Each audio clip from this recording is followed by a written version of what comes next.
A new push to protect vulnerable patients in Michigan's 5 mental health hospitals. Legislation will be introduced this week addressing problems discovered in a state audit, and if not addressed, people will be held accountable. That's right. This is a story the investigators at Local 4 have been following closely since first exposing issues at the Hawthorne facility in Northville. That's the state's only psych facility for kids. Investigative reporter Karen Drew is here now to explain what this means exactly. Karen. Okay, so we've got some new developments happening in 2 days. It's all about better care for our children. That's the goal. You might remember this scene. Gosh, this was the focus of the facilities that began in 2022. We uncovered that active shooter drill. It was held over at Hawthorne Center without warning patients, without warning the employees.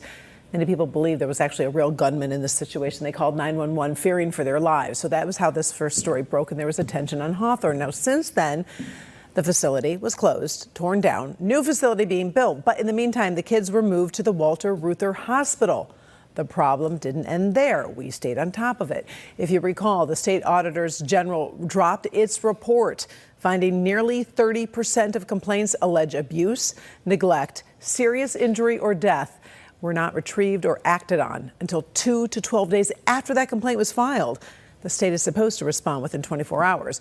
Also, according to the audit, it exposed more than 10% of complaints lacked a date stamped, meaning it was impossible to tell if the state's actions were really timely. Also was another big concern, video surveillance. The audio recording systems, they were often missing, sometimes not working. The legislation addresses these problems directly. Take a listen. A complaint process only works if there's follow-through, if there's investigation, if the video is up during that time frame, if the audio is up at that time frame. We're trying to correct those problems, and they've been somewhat long-standing problems. And so what we're hoping to do is these families will not have to deal with this again.